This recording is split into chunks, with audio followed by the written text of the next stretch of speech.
What's going on, everyone, and welcome back to another episode of the Meme Nation podcast. I'm here again with my boy Kelechi. What's going on? What's going on? How you doing? Man, it was a tough weekend, man. I was in San Marcos when the beatdown happened, and yeah, it wasn't a good showing for us, man. Yeah, I guess we can start talking about that. I think there were already some questions in the second half of the Kennesaw game because UTSA came out against Kennesaw and was 21-3 at half or something like that, and then kind of didn't really score the rest of the game until kind of the end of the game, and kind of there were already some questions about that. And then you go to Texas State and only put up 10 points. That's rough. No, yeah, definitely. And the thing I was just kind of holding on to was like, not every win has to be pretty. That's what I'm telling my friends about the game. Like, what happened in Kennesaw State? We just win. That's all that matters. Just win. But yeah, I guess we definitely still have some knots to kick out, wrinkle out. But man, yeah, just a lot to work on, man. But the good thing is, all these games in the long run don't mean as much. The main goal is always winning conference. Mhm. So we can still do that. And I know that's exactly what Coach Traylor's telling them. Yeah, and I think one of the things to kind of point out against Texas State's was like the run game for both teams. The Texas State running back had 109 yards and a touchdown, or I think two touchdowns. And UTSA's leading rusher had 26 yards and averaged 2.9 yards a carry. Like, I think that's one of the biggest disparities. Like, they only had about 50 more passing yards than us. And so that wasn't a big difference, but the big difference is the rushing game. Like, you have three really good running backs back there. You got to figure out how to use them, especially with such a young quarterback. You got to give him the time to throw the ball whenever he only has a couple seconds to make a decision. Like, you're not going to be able to get an effective passing game going with that. Yeah. And I definitely noticed that trend early was we tried to come out and establish the run. I could tell it was an emphasis for us. Mm-hmm. But man, we were just having trouble blocking their front seven.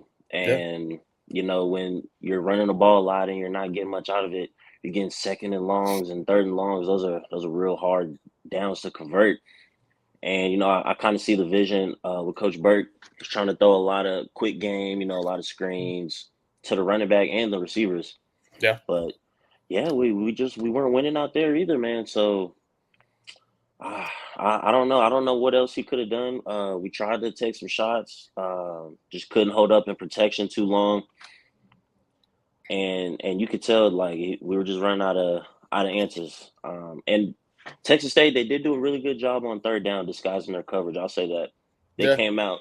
They came out and they stacked their. We call it a mug, where we mug our linebackers, both the linebackers and the A gaps, four down linemen. So it looks like every single O line is covered, and you Mm-hmm. have an extra rusher if they want to go empty.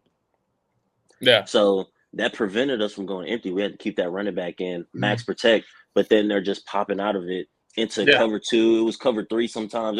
It was some really good stuff. So I could tell how that could be a little confusing. Yeah, and we knew Texas State was going to be good this year with all the transfers they had come in. Like, you knew that was going to be a team that was going to compete for that playoff spot. Like, you kind of Yeah, knew it was coming, and so I think it was a very interesting look to see UTSA against a team like that because, again, I think the Texas State could hold up in the American no problem, especially with the team they have now. So I think that kind of gives them a taste of what conference is going to be like this year because they're going to run through a gauntlet of teams in the conference this year. There's so many teams that weren't as good last year. They're going to be really good this year. And even looking at it, like when you can't establish the run game, it makes it a lot easier for a defense to say, okay, we can only rush 4 or 5, get pressure on the quarterback, and still be able to drop our guys and drop guys into coverage and cover the pass. And so it just kind of it limits your offense so much because you run out of options. And when they find that out, it's like, what do we do now? yeah. And I could tell what Coach tried to do was try to take our shots early on. Like, so whenever a team is really good on third down, you want to try and take your shots on first and second down. Mm, When they're kind of expecting to run. yeah, But once the game got out of hand, I mean, there was no more doing that. yeah, And yeah, that's just not this team's identity. I don't think is being able to play from behind. yeah. I think one of our strengths of our team is definitely our running backs, and we Mm-hmm. gotta lean on them for sure. Yeah. And it just sucks when you get down like that just so quick. Mhm. Because I mean, shoot, we're not that's just not our mo, you know. So Yeah. I can understand how that got a little tough and got out of hand pretty quick. Yeah, I mean, when you're consistently having outside of 3rd and 6 every time, it makes it hard when you're because again, that's a when you get to that point, you're not running the ball. No one's running the Yeah, ball in 3rd and 7, 3rd and 8. They're going to throw the ball. Then okay, we'll rush 4 and drop 7 guys into coverage and just be able to cover the whole field. And then when they're still getting pressure with 4 guys, that makes it even harder because it's yeah, like now they have 7 guys in coverage and rushing 4, and they're getting pressure on the quarterback. It makes it hard. And then I think even on top of that, you look on the defensive side of the ball, like you saw against Kennesaw, yeah, they were able to break off some good runs because that triple option, they knew how to run the football. And Texas State did the same thing with the run game. They just, like I said, the running back had 109 rushing yards. Like whenever you see the stats against UTSA, you see that they're struggling stopping the run right now. They're not doing terrible with the pass game. It's the front 7 guys that just they're struggling to stop the run. yeah. And I don't really know why that is, man. I really don't. I do know, you know, sometimes you're in a rivalry game and emotions and adrenaline is real high. So when it starts going bad at the beginning, you know, maybe some guys are, you know, losing some faith or whatnot. But I know it's not a personnel problem. I Hmm. know it's not a coaching problem. Yeah, So, you know, and I know those guys just aren't that much better than us. So that's no, what I'm sure. just really, yeah, that's what I'm just really trying to figure out, man. Because I thought Elliott and Ken in the back end, I thought they played pretty good. That's usually Yeah. who I watch when I'm watching the Mhm. game, just, you know, Yeah. just out of instinct. But yeah, and our corners, man, they were challenging every pass. Mhm. Like from the back end, I'm not seeing too many issues for sure. Yeah. I mean, I was looking like what even against Kennesaw, watching the defense, like you look at the guys like Owen Pee Wee, you look at Jamori, like those guys are going to be a problem. And then I know Danye was hurt for Kennesaw, and once he gets back in the defense, I think our outside linebackers are going to be really good. It's just a matter of containing the run, especially on the outside more than anything. You can't let them get space. I think our front 7 can figure out how to clog the line, but it's once they get outside, we got to be able to contain that, you know? Yeah, and definitely have to do a better job tackling. Yeah. I would say because on most of their long runs, it was probably at least one missed tackle on all of them, except for one of them. One of them I do remember a guy just breaking free. Yeah. But yeah, just broken tackles, man, and that leads to explosive plays, and that's one of the things every week Coach Traylor like keeps track of that really dictates wins and losses Mhm. is whichever team has explosive plays and broken tackles. Yeah, And I can and guarantee y'all can guarantee when he puts that little graphic up after the game like he always does, I know it looked really really bad this game. yeah, and I think even moving into next week now, going to play Texas, who just absolutely destroyed Michigan and made them look silly. I think it's just a you go off that loss to Texas State, you're going into Austin, really not expecting to win there. Houston Christian's going to be one of those games that's not really a super competitive game. So really, you're not going to be able to see if they've changed things until Eastern Carolina, and they got to play at Eastern Carolina, who's turned into a really good team this year. And so to go into their house and have to beat them, because I know ECU always has one of the most electric atmospheres in college football, and so having to go to their place, first conference game of the year, and try and beat them, it's they have kind of a gauntlet coming up here the next few weeks. No, yeah, that's for sure. And you know, it's games like this past weekend, it's games like this upcoming weekend. You know, or those are the games that really prepare you for those games that we're talking about in conference. Yeah, And you know, this is the time when your back's against the wall. You know, everybody's you're kind of losing the support from the just from the fans, the casual fans and whatnot. yeah, You know, this is really what you see. We'll see what this team is made of. And you know, I definitely want to see us try and win each phase of the game, the three phases: yep, offense, defense, special teams. Because special teams in this one, I can't remember too many drives Texas State had to go more than 50 yards. yeah, Just not being able to flip the field, man. That yeah, is a huge, huge, huge thing. Because we have another graphic that Coach always shows us, and it's like the percentage that offenses score by like every 10 yards. uh So huh, when teams are backed up like inside their own 20, they score, it's like I want to say like 15% of the time. hmm, Every 10 yards, it goes up like 15%. So if a yeah, team is starting at the 50 already, I mean, their chances of getting points on that drive one first down and you're already almost a field goal range, you know. But So especially that's nowadays. just that's just a yeah, that's just a tough ask, man, for a defense to hold and shut those guys out, man, when they go half the field. Yeah, nowadays, especially with kickers are kicking the ball so far nowadays. Like nowadays, 40 yards is almost becoming a chip shot to most of these guys. Like that's a almost a guarantee. And so when you're starting on the 50 and you're like, oh, I only really have to go 15 yards, 20 yards to get into field goal range, like, yeah, that's going to make it easy for them because then they can just kind of be aggressive, especially once they get inside field goal range. And so it makes it really hard when your team's already starting on their side of the field. Like, it's like, really? Like, this is not. And again, and that probably hurts the defense too because they know they're like, okay, we can only give up 25 yards and then they're already in field goal range. So, I mean, that puts a lot of pressure on your defense to go out there and get a stop because you're having to basically hold them to no yards. In a team like Texas State with the offense that they have, it's really hard to do. Yeah. And I just know it's probably just I'm just thinking about how it would be being Coach Lep and trying to imagine like what kind of calls, like do you want to be aggressive? Do you want to, kind of be conservative? But I mean, it's kind of hard to call a defense every drive when they have Yeah. that good a field No, it's possession. true. But yeah, man, I just know that's going to be one of the big things in this game. Like if we're able to control and keep the field position battle close, Yeah. I think this would be a better game than a lot of people will expect. Mhm. But I mean, if we're giving Texas short fields, then yeah, Yeah. it's yeah, No, 100%. They're already a high powered offense. We saw that again, them playing Michigan. They're a high powered offense. And if you're not going to make them drive this 70 yards that they have to drive to score, there's going to be a lot of points scored in that game. yeah, And I think more than anything, you as a UTSA fan going into a game like that, you're just looking for that glimmer of hope that, hey, this is something we can hang on to going into Houston Christian, going into ECU. Like, that's just you're looking for something to hold on to, you know? no, yeah, and I'm kind of curious of kind of what's gonna be that thing. My prediction and what I really want to happen is, man, I want to see Owen go out and just throw the ball around, man. Yeah. No hesitation, just really let it free, man, and just do what you can do your best, and live with the results. And I think if he goes out there and does that, and really just trusts his training and trust how he practices because he practices great. I think Mhm. I think he's gonna come out really, really make a name for himself. I think this is a great game for that. Yeah, I think that's one of those things that I notice with I don't maybe it's a group of five thing, but I notice it a lot. I don't see the shots taken down the field that I see some of the bigger teams take. Like I see people play so conservative, and when you're going against a team like Texas, that's your time to take risks because no one really expects you to go in there and win that game.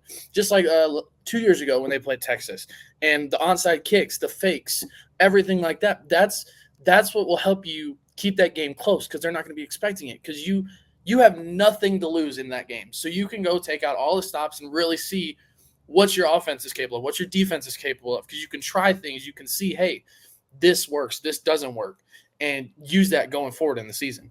No, yeah, absolutely, man. I mean, let's just throw it all out there. This game, Yeah. give it our best shot, man.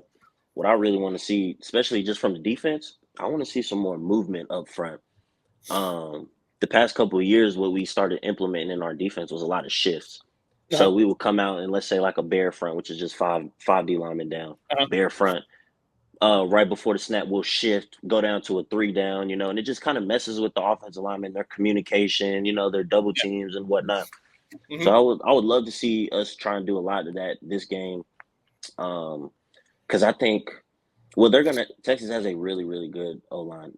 Oh yeah. They have four guys that I played when we played them 2 years ago that Uh-huh. started as true freshmen that are still all starting together. Yeah.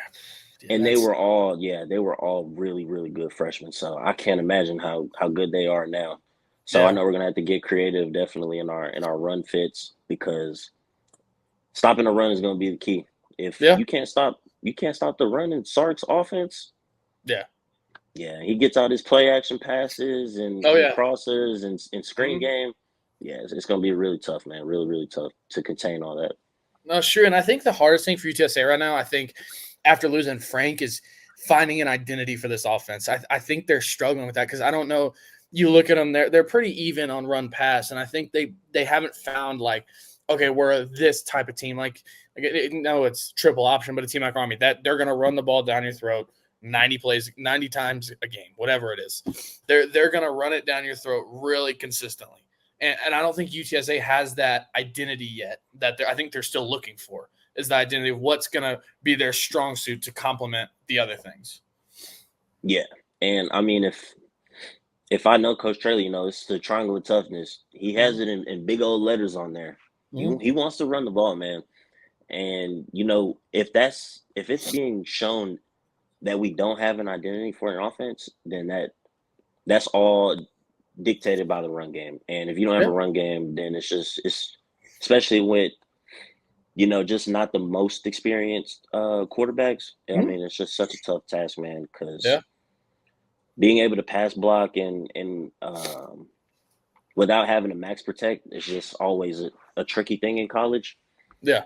So yeah, just whenever you're able to keep it balanced and keep a team on its toes, that's when our offense is really going to break out and start getting some of these explosive plays back.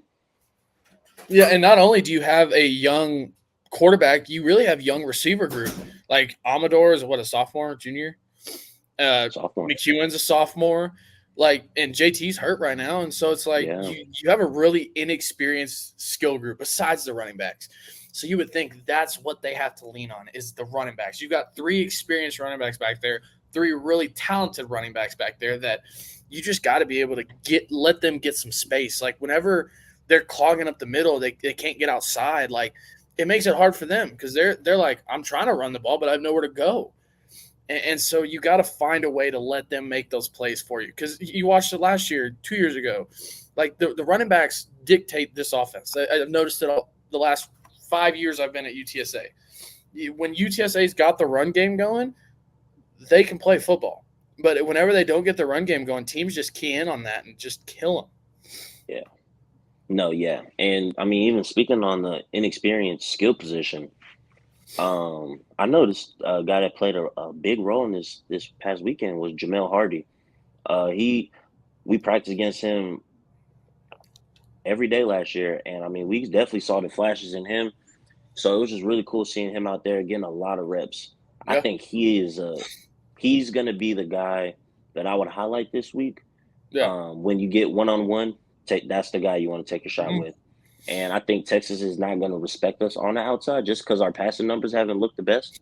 Yeah. So I think we are going to have some one-on-one opportunities. And that's always been a pretty big staple in our offense is being able to just catch the ball, take a shot. Because at the end of the day, the worst thing that can happen is they pick it off, but the chances of that happening is just not that high. Yeah. So yeah, I definitely think that we got to start taking some chances when we get one-on-one coverage on the outside because that will open up a whole world of things right there. Yeah, you look at him, even McEwen. Grant, I think he is without a doubt our best receiver on the field right now. I think that dude is talented and he can beat that one-on-one coverage. And not only that, his run after catch is insane. You let him get the ball and give him some space, that dude will make plays. And so I think you really have to, whenever you do throw the ball, you really have to lean on those guys in order to make plays for you. Yeah, you don't have to take 40-yard go routes every time, but you let him get some space, give him the ball in space and let him make plays. You watched it against Kennesaw. You gave McEwen the ball in space and the dude can make plays. And so I really just think you have to put your trust in the guys and just give them space to work, Yeah, and that's definitely going to be the game plan is this game is how can we get creative and getting not only our guys in space, but just our guys in one-on-one opportunities with the ball in their hands. So what I noticed this past game is we tried the bubble game. We tried to throw it out just horizontally, but we really weren't winning our blocks out there. Yeah. And, that's an extension of the run game. That's what Coach always says, that being able to throw the ball out there, that's the extension of the run game. So if you're blocking out there for that guy, man, I mean, you're the lead blocker. So you got to go out there and win that block. And, I mean, it doesn't matter who we're throwing that bubble to. If that guy's not winning that block, then we're screwed, man. No, it's true. Because really with those bubbles, you're throwing at maybe maybe a yard down the field. If anything, you're throwing it pretty much even with the line of scrimmage. So if you're letting those guys through, you're not gaining anything. And then that's when you get into those 3rd and 9s, 3rd and 10s, and you're really playing behind the 8 ball there. No, yeah, man. And I wonder how we're going to get creative in our play action game, just to try and get some shots. So because we're not going to be able to, because Texas has really good edge rushers. Yes. Because we're not probably just going to be able to just shotgun, drop back, and pass a lot. Yeah. I expect a lot of under center, pistol formation, just play action. Yeah. Try and get some cover 3 shots. Some crossers going. Just get creative, more creative, man. Trying to get some explosives. I would say that's number one thing. Yeah, I think that's the best thing that they could do. And because, again, 90% of UTSA fans are going in there thinking, hey, we're not expecting a win. It's just more of a let's show them that, hey, we're not the little brother, like we're not someone you're just going to come in and bully. Like, we're going to make it a game. We're going to make you fight for the win, And so I think that's just one of the biggest things the UTSA fans are looking for, is just something to believe in for the rest of the season. Yeah, man. And these next 2 games, I know they're, the level of competition is extremely different levels. Yeah. But I think these are going to be the identity games. Let's see what we're made of, man. Give it our all.